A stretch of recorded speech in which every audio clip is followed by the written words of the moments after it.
So today the markets are not very happy. We were actually up quite a bit at one point, and then the Fed came out again reassessing just how asleep they are at the wheel. We heard from 3 Fed speakers today. Fed Collins, Fed Bowman, and Fed Daly. And they all are clueless. Fed Bowman's remarks were more pointed as she indicated that progress has not been sufficient in bringing inflation down to the 2% target. Quote, I continue to expect that further rate hikes will likely be needed to return inflation to 2% in a timely way, she said in remarks prepared to a bankers group on Vail, Colorado. Quote, with the majority of the Federal Open Market Committee expecting inflation to remain above target through at least 2025 and her own expectations that progress in the battle will be slow, it suggests that further policy tightening will be needed to bring inflation down in a sustainable and timely manner, said Bowman. For Collins' part, she said that recent inflation data has been encouraging, though it's too soon to declare victory, while core inflation excluding shelter costs remains elevated. Quote, I expect rates may have to stay higher and for longer than previous projections had suggested, and further tightening is certainly not off the table, Collins said in prepared remarks for a banking group in Maine. Policymakers will stay the course to achieve the Fed's mandate. Quote, there are some promising signs that inflation is moderating and the economy is rebalancing, Collins said, but progress has been linear and not evenly distributed across sectors.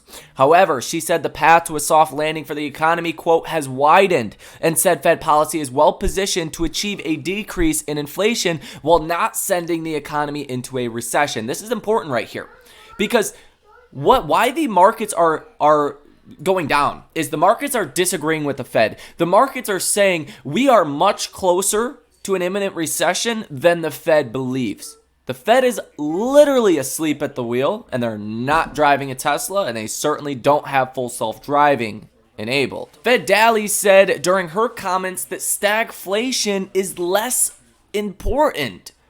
What are they even saying at this point? Government shutdown would not stop the Fed and their policy ahead.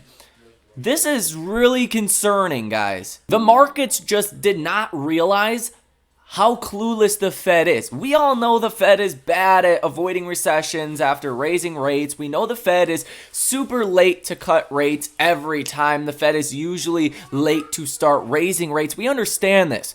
But the wide gap has gotten even wider. The markets are saying one thing, the data is saying one thing, and then the Fed is saying something totally different. The data is saying that we are on the tipping edge of a recession, and the Fed is over here saying we have more rate hikes to go. This ends one way, and it ends in a brutal potential recession. That's why this market is so dangerous. We had basically fully priced out a recession to the markets. We begun to believe that the Fed would cut rates enough in 2024 to hopefully avoid a hard recession at the very least, where we wouldn't see a deep one. Well, now it's starting to look like we're only going to see a deep one. That a soft landing or a shallow landing, if you will, a shallow recession, very much unlikely. The Fed is going to wait until we are already in a recession to likely cut rates, unless there is a big problem, unless the Fed wakes up on their FSD, not FSD drive.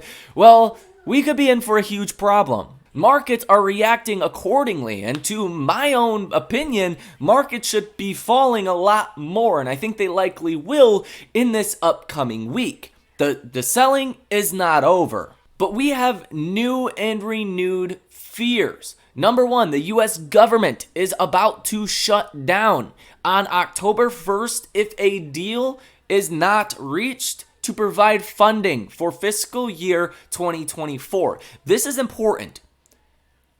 October 1st starts fiscal year for 2024. Now, hedge funds, institutions as well. Most of them start their fiscal year on October 1st as well. So September tends to be a really bad month for the markets, but it's usually the second half of September that tends to be really bad because a lot of hedge funds and institutions, they're booking profits for their clients the last 2 weeks of the fiscal year, and they're also putting on new hedges for the next fiscal year, which is going to be 2024, which again starts on October 1st. And here is the chart that I've pulled up many times now that actually shows the beginning of September tends to be pretty bullish at that. It's after quad witching, when money is able to move around trillions of dollars, that you actually tend to see the bigger movement to the downside. And towards the last couple of days in September, well, things tend to be pretty brutal. Now, believe it or not, usually during a normal economy,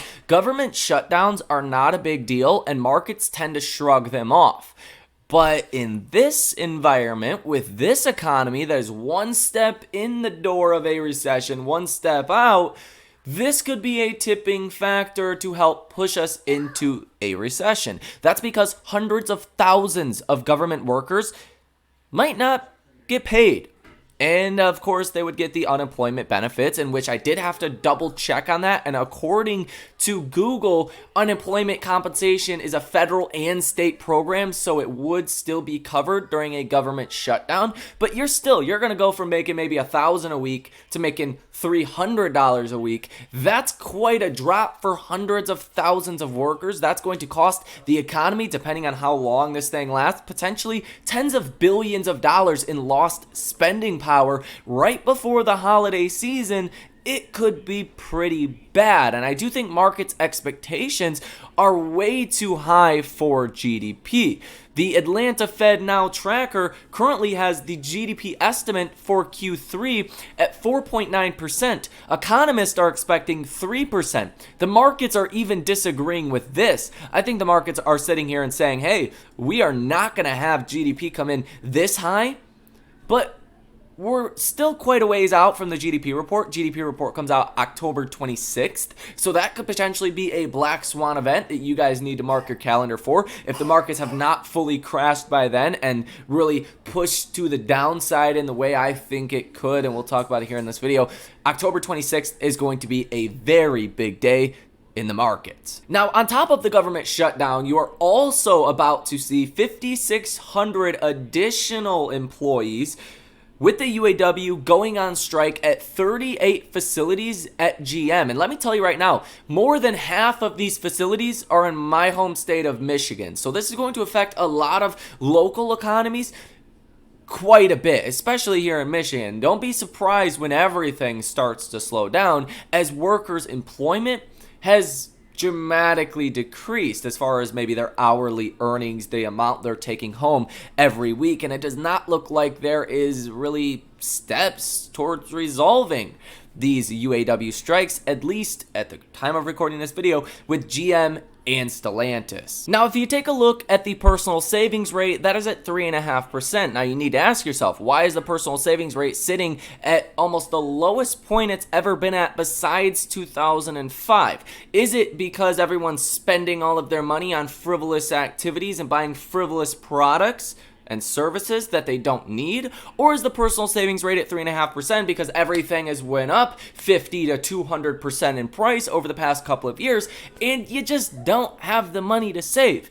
That is what I would argue is the reason the personal savings rate is so low. So when you add some of these potential problems, like you get laid off and you went from $1,000 a week to $362 a week, this becomes an even bigger problem. Just because you get laid off doesn't mean you don't have to pay your rent, pay your car note, pay for groceries, pay for gas, pay for anything else. This data flies right in the face of what the Fed is saying here, that we are far from a recession and we need more rate hikes. The markets simply don't believe the Fed. The markets are believing the data. On that note, look at the auto delinquency rates. They have now risen past the Great Recession peak. And the auto delinquency rate, well, it's higher than the Great Recession, but your unemployment rate is 2.5 times lower than your Great Recession unemployment rate. At about 10% for the peak, today you're at 3.8%. That's 2.5 times lower with a higher auto delinquency rate. I think that proves that the personal savings rate is low, not because people are spending money frivolously. It's because they're spending too much money on the cost of living that they're just unable to meet their obligations. And this is a huge problem. If the unemployment rate does start to rise, well, the Fed is going to be, let me just tell you right now, in a world of trouble. If you also take a look at more foolproof kind of signs of a recession, from World War II until today, every recession you have went into, well, it was followed by a spike in oil. So the price of oil recently has risen about 35%. This is the start of what could be a larger spike. And why oil spikes right before a recession, a lot of people don't know. And nobody knows why oil is really spiking right now. Nobody really knows, okay? That's the bottom line to it. You tell me why oil is spiking down below in the comment section. There's no logical answer here, okay? And why it happens right before a recession, we don't know.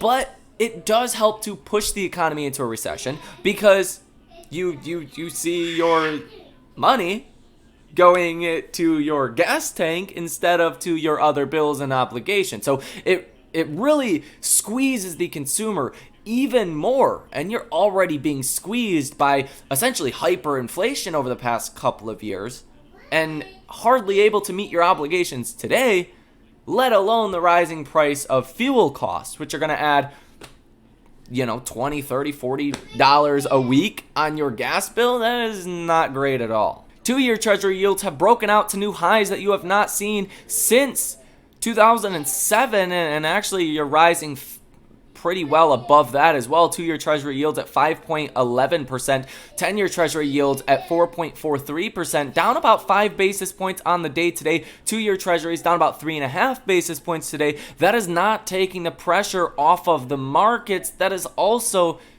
not great. If you take a look at the yield curve inversions, this is another foolproof indicator. Anytime you do see yield curve inversions, maybe the Fed forgot about these, you have seen a recession literally every time in history, and you are deeply inverted. The most inverted you have been since the 70s on the 10-year and 2-year yield curve inversion, but you actually don't see the recession until you start to uninvert on the yield curve. And this, I think, is the most problem thing that we have going on right now. You have started to uninvert on the yield curve. Back in June of 2023, you were inverted 1.06%. Today, you are inverted almost half of that at 0.63%.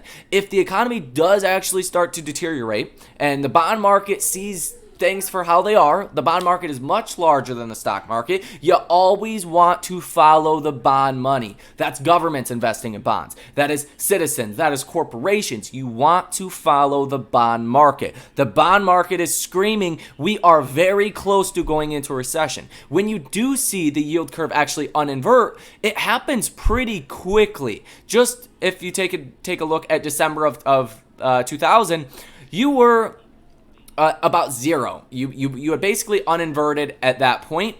And by January, 1 month later, you were uninverted by half of 1%.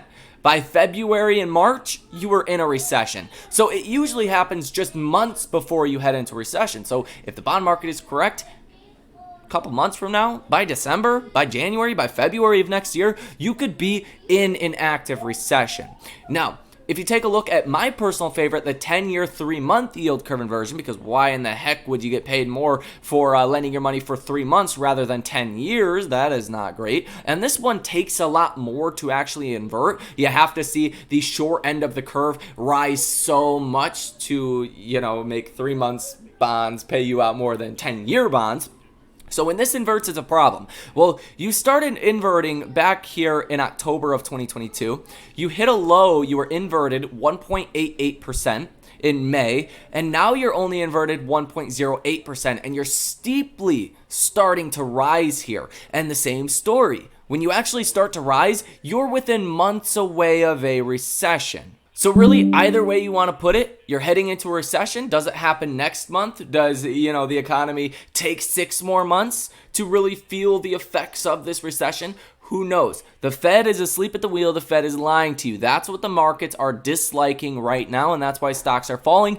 And it is going to take a little bit of time to price in a recession to see that full reaction here in the markets. And given, if you look at the S&P 500, you are at about 431. Your downside could be down to maybe the October lows by the time we go into a recession. But even before we do go into a recession, over the next couple of weeks, you could see a down move down to about 390. That would be my personal opinion. Now, where does this lead Tesla stock? Well, Tesla stock is having a rough day today, down over 3%. 100-day moving average is sitting at 238. That's likely where you go next. If you fall under that, I think the markets are going to be very unhappy and very red at that point. Then you fall to about $200. Now, if and when you do go into a recession, in which I think it's literally a guarantee at this point, but I'm not a financial advisor, so come to your own conclusions, then I think you can fall to about 180 to 160, maybe 150. Really depends on the severity of the recession. And this is the share price. This is the stock price. This is not the business of Tesla. Keep that in mind.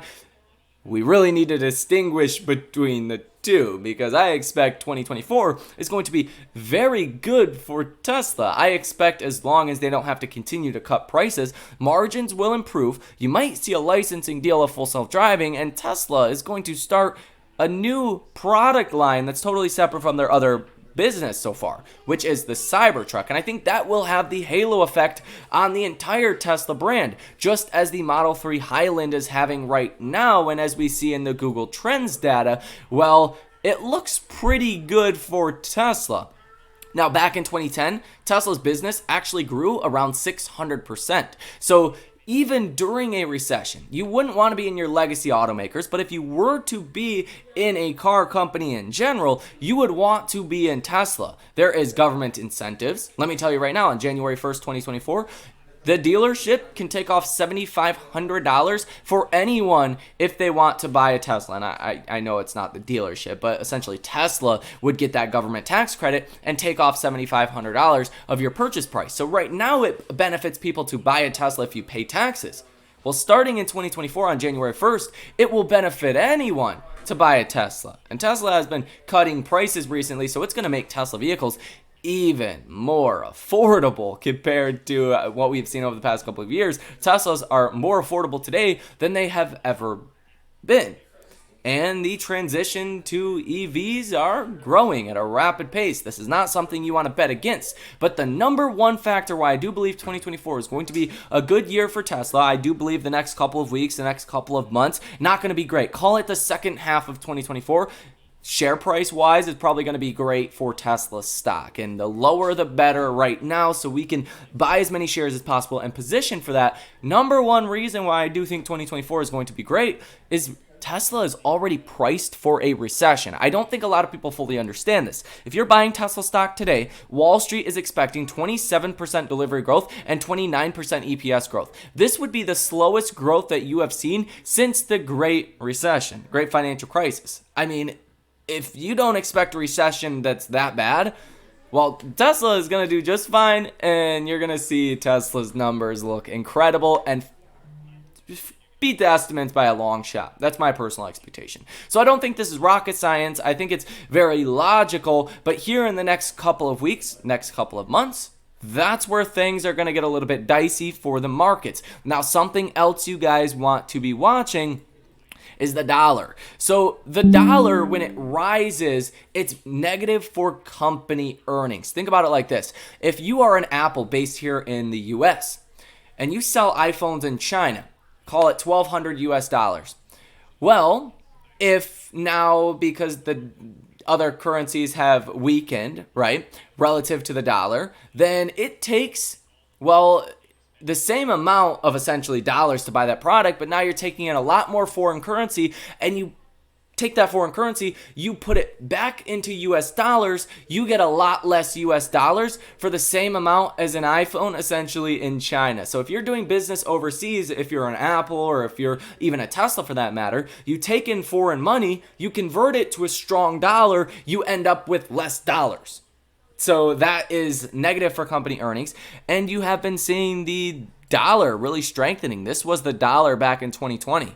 You are far above that right now, and you're starting to approach some of the higher levels that you were at back here in September of 2022. Note, back in September and October of 2022, markets were hitting their lows. So this puts pressure on company earnings.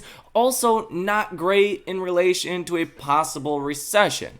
This is just going to make company earnings not look that great. So the bottom line is you are in a very dangerous market right now. I don't think you have to go crazy with hedges if you don't want to. I do think it could make sense to have some hedges on your portfolio, and that's exactly what we have done in the trading community. If you guys want to come hedge with us, come trade, come protect your portfolio, link down below in the description of this video. But I do think you can afford, if you would like, to wait until we get more confirmation of this, because you're kind of going to fall a little bit, you're going to bounce a little bit, you're going to fall some more. It's going to be a major event that kind of breaks the market, and that's where you're going to see the big declines. That's where you're going to see the 3, 4, 5% declines day after day after day. That is likely if we get a bad GDP report on October 26th and it totally hits the markets like a black swan. That could cause the major downside, or just bad data starting to come out, a bad payroll report, maybe a negative payroll report.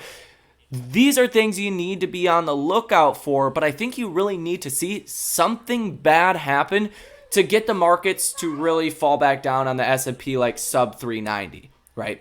So I do think pricing in a recession from now, that can take the markets down. If I were to imagine on the S&P, down to 415, 410 would be reasonable. If company earnings come in negative, that's something you need to be starting to watch for here in October and especially in November. I believe Apple reports earnings November 4th. So if companies have bad earnings, you get a bad GDP report, yeah, you could be much, much lower in the broader markets. And I expect that will happen. I don't believe I will be wrong on this whatsoever. The timing can be a little uncertain. The markets want to be bullish here. The markets usually want to be bullish. So until we get more confirmation we're actually heading into a recession, this is just the early innings of pricing in a recession. This is not the reaction when you're in a recession. This is pricing in the probability of a recession, that the markets had completely priced out of this market.